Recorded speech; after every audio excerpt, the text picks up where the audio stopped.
Et dans l'actualité des idées aujourd'hui, des images de justice ou la justice en images. On en parle avec notre invitée, l'historienne Sylvie Lindeperg, professeure à l'université Paris 1, Panthéon-Sorbonne. Depuis longtemps, cette spécialiste de l'histoire du cinéma s'intéresse aux images de la Seconde Guerre mondiale. Après le moment Eichmann, elle publie aujourd'hui Nuremberg, la bataille des images, des coulisses à la scène d'un procès spectacle, et c'est chez Payot. Ouvert en 1945, le procès dura près d'un an pour juger une vingtaine de criminels de guerre nazis. C'est le premier procès qui intègre la notion de crime contre l'humanité. L'auteur revient sur ses temps forts et les usages inédits de l'image dans ce cadre. Bonjour à vous, Sylvie Lindeperg. Bonjour. Bonjour. Les images n'ont pas toujours été une source légitime, une source reconnue pour l'historien. C'est un statut ambigu que l'historien Marc Fesneau tentait d'expliquer et même de s'expliquer à lui-même en 1977. C'était sur Antenne 2 à l'occasion de la sortie de son livre Cinéma et Histoire. Aucune image n'est neutre, pas plus qu'aucun texte. Néanmoins, ce qu'on peut dire, c'est qu'il y a dans l'image un supplément d'information qui échappe, en quelque sorte, à celui qui prend les images. Je sais bien qu'un texte échappe aussi à celui qui écrit. On ne lit pas Balzac en 1970 de la même façon qu'on le lisait en 1860, c'est sûr. Et il y a dans les textes de Balzac quelque chose de complémentaire, de supplémentaire qui n'était pas aperçu au XIXe siècle. Le champ d'action de l'image est tout à fait différent, parce qu'elle a la capacité de filmer quelque chose qui a existé dans la réalité et qui n'est pas seulement transcrit par l'écriture. Le film est un témoignage, et ce qui est surprenant, c'est qu'il a fallu presque une centaine d'années d'existence pour qu'on reconnaisse sa qualité de témoin. Voilà, on est en 1977. Marc Fesneau nous dit qu'il a fallu une centaine d'années. Depuis, une reconnaissance pleine et entière pour cette image ? Non, je crois que nous sommes à mi-chemin sans doute de cette avancée. Il faut rappeler que Marc Fesneau a véritablement été un pionnier des relations entre cinéma et histoire, qu'il a fait rentrer le film dans le laboratoire de l'historien de deux moyens finalement, à travers notamment cet ouvrage Cinéma et Histoire, un texte majeur publié dans les Annales, mais aussi en réalisant lui-même ses films et en étant le concepteur de la fameuse émission Histoire parallèle. Mais ce que Marc Fesneau dit ici est très important et au fond nous en sommes vraiment les héritiers. C'est, je dirais, à la fois que l'image non seulement complète les écrits, mais permet d'accéder à une sorte de zone invisible de l'histoire. Ça, c'est un point très important qu'on retrouve aujourd'hui dans les travaux des historiens travaillant sur l'image. Et puis il dit autre chose, il dit le cinéma est non seulement une source, ici il dit témoignage, mais c'est également un agent de l'histoire. Et de ce point de vue-là, c'est tout à fait juste, on peut dire que le cinéma coproduit l'événement. Un agent de l'histoire, dans ce sens-là, mais aussi des images témoins. Alors peut-être pas des témoins comme les autres, peut-être avec un statut particulier. Reste que c'est aujourd'hui pour vous, l'historienne Sylvie Lindeperg, la matière première de votre travail, de vos recherches aussi. Ce projet autour du procès de Nuremberg, il s'inscrit dans une longue histoire avec les images de la Seconde Guerre mondiale et de la Shoah que vous avez, vous, travaillé. Pourquoi avoir entrepris de plancher sur les images et l'histoire des images de procès pour crimes contre l'humanité? Alors, je m'étais intéressée au procès de Nuremberg, au procès Pétain, il y a très longtemps, en 2000, dans un livre intitulé Clio de 5 à 7, mais de manière relativement lointaine, sans aller, je dirais, exhumer des archives. Mais cette question me travaillait depuis longtemps, et je dirais le passage à l'acte, ça a été une recherche conduite avec Annette Wiewiórka sur le filmage du procès Eichmann. Et progressivement, je me suis rendu compte finalement que la question du filmage des procès, des audiences, n'était pas seulement évidemment une question technique ou une question formelle, mais une question au sens fort politique, symbolique, qui offrait finalement une sorte de métaphore de ce qu'étaient les procès eux-mêmes, d'une philosophie de la justice qui passait aussi à travers ces images. Oui, vous en parlez aussi de ces enregistrements comme d'un observatoire privilégiés pour appréhender les enjeux et les stratégies des tribunaux, les manières de tourner des opérateurs qui dévoilent leur conception du droit et de la justice. Donc c'est à la fois un travail que vous menez sur l'histoire, sur la mémoire, sur les traces qu'il en reste, sur les témoignages, mais aussi sur cette institution judiciaire et tout ce qu'elle peut dégager. Le procès Nuremberg sera donc filmé. Qui décide le filmage, de filmer ce procès et à quelle fin ? Quels sont les arguments qui sont mis en avant ? Alors, cette décision, elle est relativement originale pour l'époque. Non que les Américains n'aient déjà filmé des procès. Elle est prise par l'équipe américaine, dirigée par Robert Jackson, qui est le procureur général des États-Unis et qui est véritablement le maître d'œuvre du procès de Nuremberg. Et les Américains ont l'idée d'utiliser ce procès pour mettre en œuvre une grande campagne pédagogique, d'éducation, non seulement des Allemands, mais également de l'opinion mondiale. Et dans ce cadre-là, l'image va jouer un rôle considérable. Il y a une intrication des usages des images, à la fois dans l'enceinte du tribunal, à travers des images preuves, mais également par le biais de l'enregistrement d'un procès qui va durer 10 mois. Et ça, c'est tout à fait nouveau de filmer au quotidien des audiences pour à la fois alimenter les journaux filmés, mais aussi constituer des traces pour les générations futures, parce qu'il y a chez Robert Jackson cette idée que le procès travaille pour l'avenir, et en particulier, c'est vraiment un croisé du droit, il a cette idée qu'il faut convaincre la population qu'on va pouvoir assurer la paix par le droit. C'est là sa grande idée. Et donc, l'image va permettre de travailler pour le futur et aussi de permettre de monter un grand documentaire qui tirerait les leçons du jugement de Nuremberg, dans un sens évidemment lié aux enjeux américains. Les Américains ont vraiment cette idée que Nuremberg, c'est l'occasion évidemment d'arrêter un verdict, d'établir la vérité sur les faits, mais également de manière très forte d'imposer leur récit sur la guerre et sur la justice. Oui, parce que c'est un procès politique et un procès même géopolitique, en tout cas dans la manière dont il va être aussi orchestré. Vous citez les Américains, ça veut dire que les autres alliés n'avaient pas leur mot à dire, les Européens, l'Union soviétique ? Alors non, mais disons que les Américains assurent à la fois, j'ai envie de dire, la scénographie du procès et également la construction matérielle et la logistique.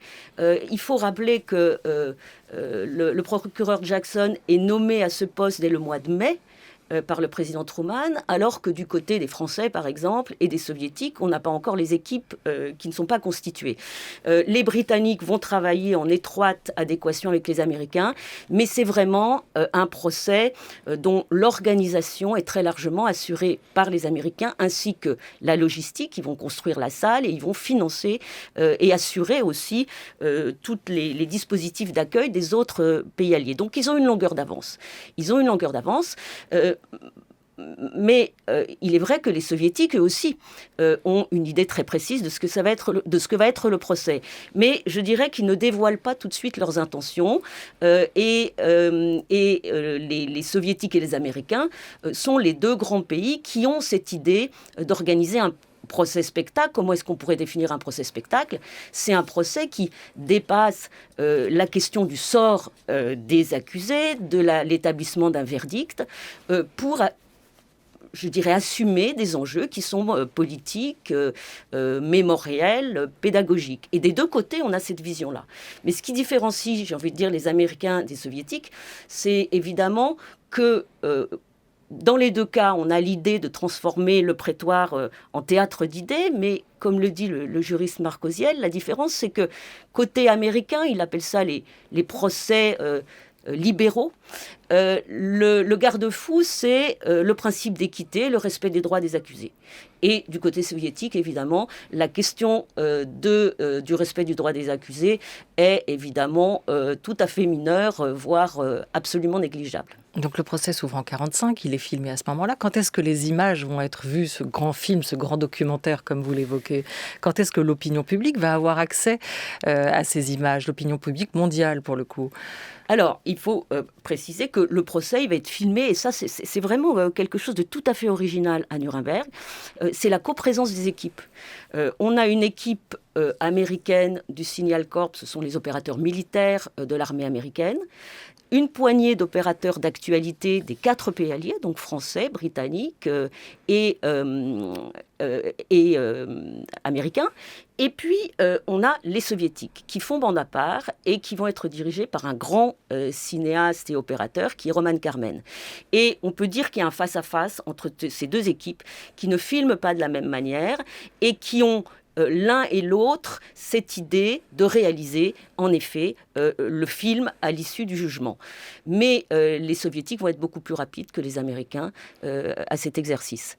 Donc, Roman Karmen sort son film dès novembre 1946. Ce film s'intitule « Le tribunal des peuples » et il va être distribué aux États-Unis avant même que les Américains aient pu aboutir leur projet.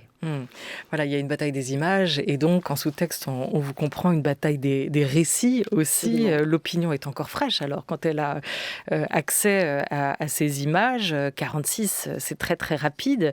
Cette appellation de procès-spectacle que vous avez employée, elle n'est pas péjorative, hein, elle marque la double dimension au moins de ce procès judiciaire et symbolique avec ce film adressé à une population encore traumatisée par la guerre et ce show mondial va donc concerner très largement les citoyens, bien au-delà des frontières européennes pour gagner le monde. On va juste quand même revenir au statut des images qu'on évoquait, parce qu'il y a d'abord aussi l'utilisation de l'image dans le procès, en dehors même de la question de ce procès qui est filmé, de l'image comme preuve. Comment prouver le crime contre l'humanité par l'image ? Pourquoi est-ce qu'il fallait essayer de le montrer ? Ce qui était quand même aussi assez nouveau. Oui, c'était très nouveau, tout en s'inscrivant dans la continuité de ce qu'avaient décidé les anglo-saxons et tout particulièrement les Américains au moment de la libération des camps. L'idée était au fond qu'on faisait face à un événement totalement inimaginable et que l'image permettrait de convaincre les opinions occidentales de ce qui s'était passé, notamment dans les camps, avec cette idée que voir, c'était croire. Et dans le cadre de Nuremberg, les Américains restent dans cette idée que l'image, non seulement va permettre de faire preuve, mais également, et c'est ce que dit l'un des substituts du procureur au moment où il présente précisément le film américain sur l'ouverture des camps de concentration, Nazi Concentration Camps, il dit au fond, c'est pas une preuve juridique au sens fort, mais ce film va vous permettre de comprendre ce que les mots camp de concentration veulent dire, c'est-à-dire au fond de permettre au public et aux protagonistes du procès de concevoir, grâce aux images, quelque chose qui déborde même les ressources de l'imagination. Et l'image est là pour jouer cette fonction, et elle est là également d'une certaine manière, pour punir les accusés. Il y a vraiment une dramaturgie des images autour de cette projection qui vise aussi à punir des accusés qui, par ailleurs, commençaient un peu trop à pavoiser sur leur banc. Du coup, ces images-là, on va les récolter. Elles sont déjà existantes ou on va aussi tourner vraiment des images pour ce procès à ces fins de preuve ? Alors ça, c'est l'une des fortes originalités du procès de Nuremberg, c'est que l'équipe américaine va... Alors, je précise que les soviétiques, finalement, ont suivi aussi l'exemple, mais pour en rester aux Américains, va non seulement monter des films, et pas seulement projeter des séquences, mais monter des films et donc écrire un récit, mais également rechercher des images, et en particulier des images nazies. L'un des films qui va être projeté par les Américains et dans lequel ils portent tous leurs espoirs s'appelle The Nazi Plan, et c'est un film qui suit toute l'histoire du régime nazi depuis les années 30, et qui est constitué avec des images allemandes, certaines connues, des actualités allemandes, d'autres, ou du film de Riefenstahl, Le Triomphe de la volonté, mais d'autres qui vont être recherchées par les Américains en Allemagne et dont une partie d'entre elles ont été dissimulées dans des caches par les nazis. Le groupe Ford est chargé de cette recherche d'images et c'est un jeune lieutenant qui va partir en quête de ces images en Allemagne, qui s'appelle Bud Schulberg. C'est pas un inconnu, il a une trentaine d'années. C'est un scénariste déjà connu à Hollywood. Son père est producteur à la Paramount. Et il a aussi écrit un best-seller qui s'appelle Qu'est-ce qui fait courir Samy ? Et c'est ce jeune homme qui arrive d'Hollywood et de New York qui va traverser toute l'Allemagne pour essayer de retrouver ces caches nazies où seraient dissimulées des bobines de films.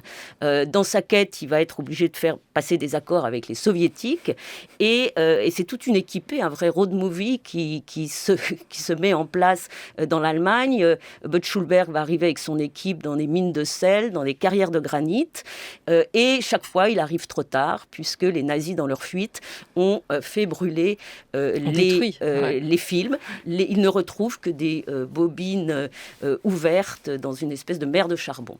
Voilà, ça c'est le film dans le film en fait, du procès de Nuremberg et cette quête aussi d'images preuves qui a pu être mise en place, cette traque. Vous parlez du groupe Ford, alors qu'est-ce que c'est ce groupe Ford ? Il y a qui dedans ? Et peut-être évoquer quand même la figure de John Ford. Oui.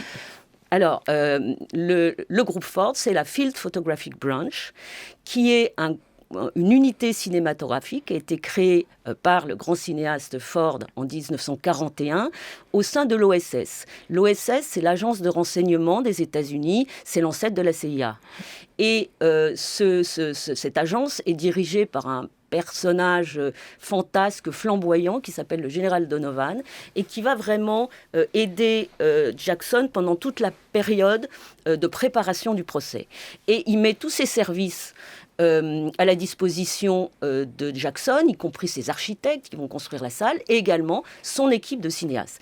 Et donc, Bud Schulberg appartient à cette équipe de Ford.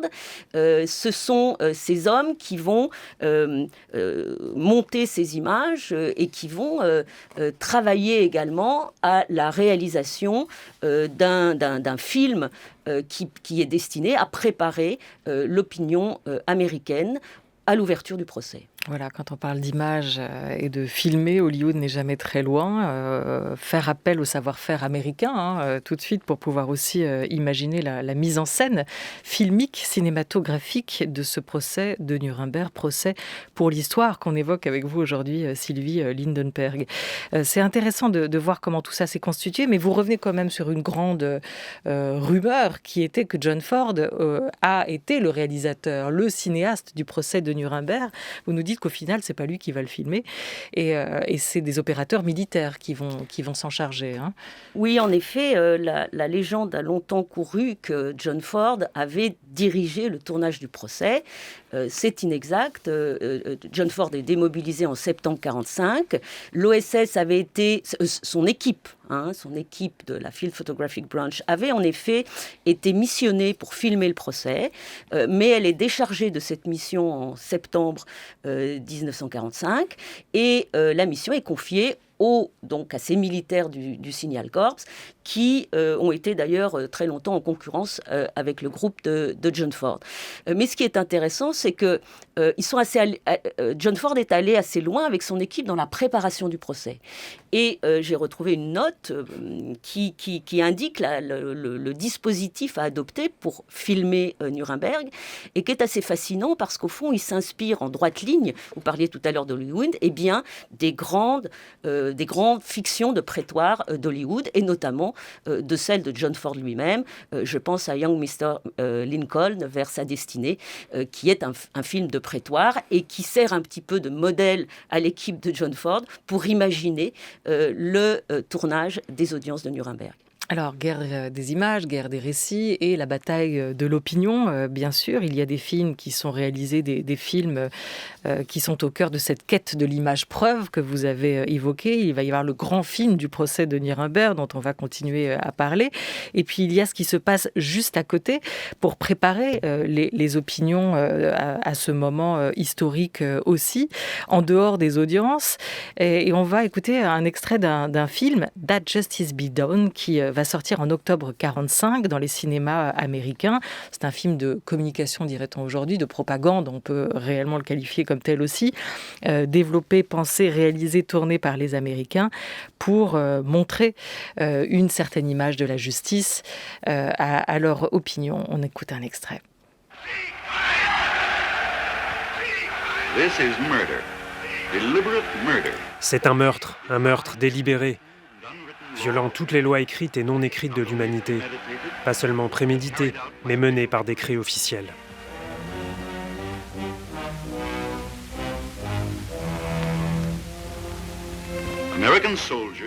Des soldats américains tués d'une balle dans le dos alors qu'ils portaient l'uniforme américain, dans une défiance ouverte des lois établies de la guerre.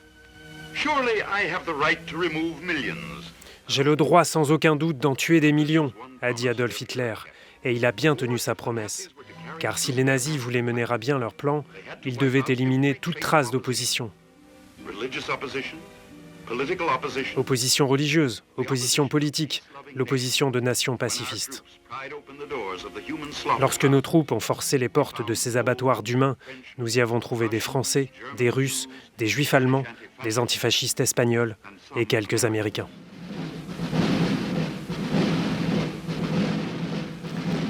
Pourquoi ce film, Sylvie Lindeperg? Pour préparer l'opinion américaine. Il y a des images faites pour l'audience et des images qui comptent tout autant en dehors des prétoires, de la cour, du tribunal. Oui, ce film, qui est un court-métrage, et qui va sortir le 18 octobre 1945, donc sa sortie coïncide avec la séance d'ouverture du tribunal militaire international qui a lieu à Berlin. Ensuite, évidemment, le procès se déplacera à Nuremberg. Donc, symboliquement, c'est vraiment l'idée de convaincre l'opinion américaine du bien fondé de ce procès. Certains en doutent encore aux États-Unis. Et également de profiter de ce procès pour vanter les valeurs de la justice et de la démocratie américaine. Dans l'extrait que vous avez montré, on voit également, ou on entend en tout cas en l'occurrence, que sont évoquées les atrocités commises par les nazis, notamment dans les camps.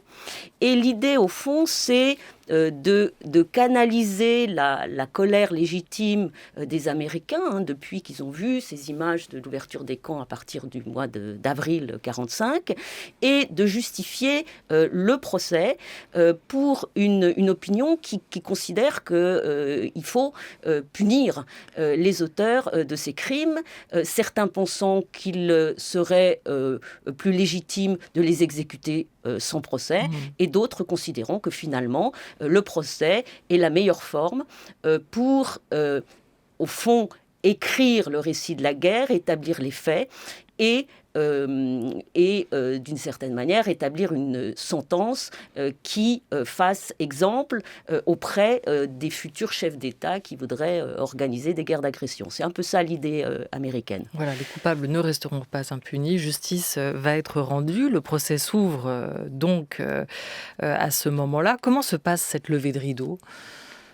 Alors, le procès s'ouvre à Nuremberg le 20 novembre 1945, donc devant une presse internationale qui comporte de très grandes plumes, y compris de la littérature. Pour la France, on a notamment Joseph Kessel, et il y a Ocampo, il y a de très nombreuses grandes plumes soviétiques, américaines, qui vont assister à l'ouverture du procès. C'est attendu en effet comme une espèce de levée de rideau.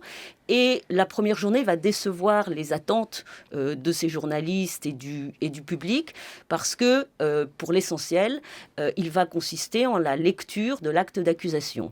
Par Robert Jackson, le procureur. Par ses procureurs, ses substituts, en effet, par toute son équipe. Une sorte de déclaration un et peu c'est liminaire. Une lecture relativement monotone, très technique. Le seul moment de spectacle, si j'ose dire, puisque il y a vraiment cette attente de cette dramatisation autour de l'ouverture du procès. C'est le moment où les accusés vont se lever l'un après l'autre et dire s'ils plaident coupables ou non coupables. Et, comme vous le savez, l'un après l'autre, les accusés plaident non coupables au sens de l'accusation. Donc cette première journée, elle déçoit un peu les attentes de ceux qui s'imaginaient que l'ouverture d'un procès, c'était comme la levée de rideau d'un grand spectacle, et elle donne déjà l'idée de ce que va être le spectacle de Nuremberg, fondé très largement sur la lecture de documents, beaucoup plus que sur la parole des témoins. Voilà, parce que ça, c'est l'autre déception qui suivra. On peut se dire que dans ce non plaidé coupable, il y a un début de dramaturgie, mais au fond, derrière, la parole va se faire très rare aussi. Très peu de témoins vont venir aussi livrer leur vérité. Et ça va durant ce long procès, parce que c'est quand même un procès fleuve, vous l'évoquiez, qui va durer quoi, presque 10 mois. 10 mois. Durant tous ces longs mois, cette parole, elle va vraiment créer un vide. C'est une parole absente. Oui, alors il y a eu précisément un différent stratégique entre Robert Jackson et Bill Donovan, le chef de l'OSS, sur la dramaturgie du procès. Donovan expliquait à Jackson que le procès de Nuremberg était l'occasion de raconter au monde le plus grand conte moral qui ait jamais existé. Et pour ce faire, il avait donc mis les images au cœur du procès, mais il pensait qu'il fallait attirer l'attention de la presse par tous les moyens. Les images étaient l'un des moyens, et l'autre était d'organiser finalement la scénographie du procès autour de la parole des témoins qui incarneraient ce grand drame moral. Et de son côté, Jackson, au fil des semaines de préparation du procès, va recevoir une documentation écrite pléthorique et s'apercevoir que là, il détient des preuves écrites de la main même des nazis, et que ces écrits sont beaucoup plus fiables que le témoignage des victimes qui pourrait être contesté. Et du coup, il va décider d'une autre stratégie, qui est de lire ces documents nazis. Et Donovan l'avait averti que cette stratégie n'était sans doute pas la bonne pour faire de Nuremberg un grand spectacle médiatique. Et de fait, la presse va très vite se détourner d'un procès qui est pour l'essentiel constitué par la lecture des documents. Ça ne veut pas dire qu'il n'y ait pas des témoignages qui ont marqué l'opinion. Je pense pour la France à celui de Marie-Claude Vaillant-Couturier. Néanmoins, les témoins sont rares, et tout particulièrement dans la présentation du dossier par les Américains. Alors, sur cette question de la place des témoins, mais sur beaucoup d'autres dimensions aussi de ce procès Nuremberg, il y a peut-être déception sur le moment. Ce n'est pas le grand show ou le grand procès-spectacle attendu, en tout cas par les images qui vont en être tournées. Et puis l'événement restera quand même, c'est l'événement qui va entrer dans le film finalement.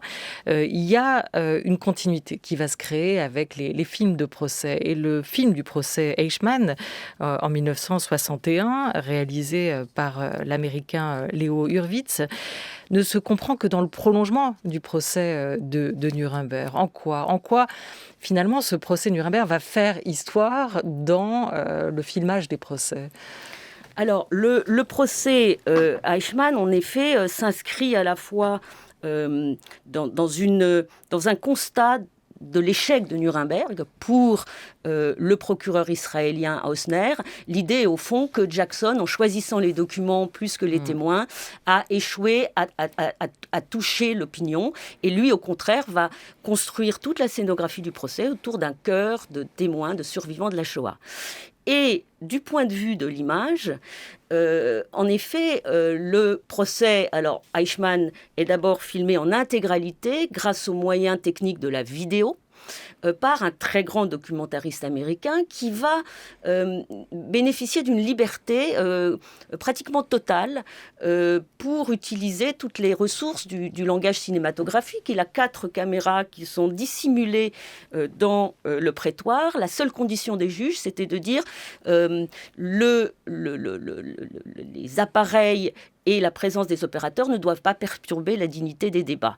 Et ce problème étant réglé, grâce à des caméras hypersensibles, Hurwitz va se retrouver en régie de l'autre côté de la rue où se trouve la salle de la Maison du Peuple et pouvoir diriger en direct ces opérateurs, ces caméramans et également monter en direct ce qu'on appelle le tourné-monté, essentiellement pour alimenter les télévisions américaines et allemandes qui vont couvrir au quotidien ce procès.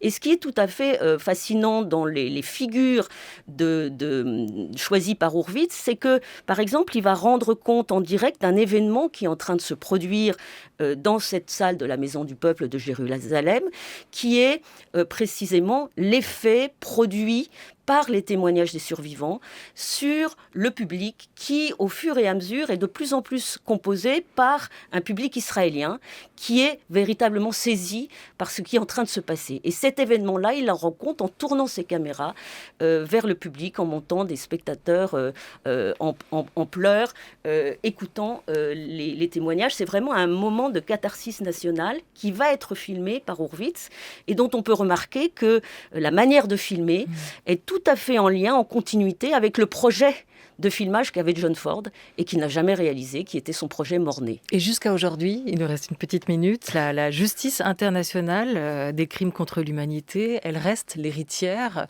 dans sa mise en scène de ces grands temps forts, de ces procès, du procès de Nuremberg. Alors plus du tout, j'ai envie de dire, puisque aujourd'hui, ce sont plutôt des techniciens qui filment. Et les techniciens qui sont contrôlés par des cahiers des charges extrêmement stricts, avec pour principe qu'il faut suivre le fil de la parole. Donc on ne montre pas, par exemple, la salle et les spectateurs dans les moments d'écoute. Et par ailleurs, cette justice internationale a pour paradoxe qu'elle s'appuie énormément sur l'image, mais en lui confiant des missions totalement diverses. Pour les archives, pour la télévision ou Internet, pour la mémoire, pour réaliser des documentaires. Or, on sait bien qu'on ne filme pas de la même manière en fonction selon les enjeux qu'on assigne aux images. Or là, on demande beaucoup à l'image, mais on pense assez peu sa fonction et son rôle, ce qui nous ramène à Marc Ferro, peut-être, et au début de l'émission. Et je vous remercie d'avoir bouclé la boucle. Sylvie Lindeperg, Nuremberg, la bataille des images, votre ouvrage extrêmement documenté et imagé vient de paraître chez Payot. Merci beaucoup à vous d'avoir été avec nous. Grand merci à toute l'équipe de La Grande Table qui a préparé et programmé cette émission, à Jean Bulot avec Laura Dutèche-Pérez, à Aurélien Delacroix et Henri Leblanc avec l'aide précieuse de Valentine Allouin et Cathy Renaud à la réalisation aujourd'hui. C'était Félix Levacher et Élise Leu à la technique. Merci à vous. Très bel après-midi sur France Culture.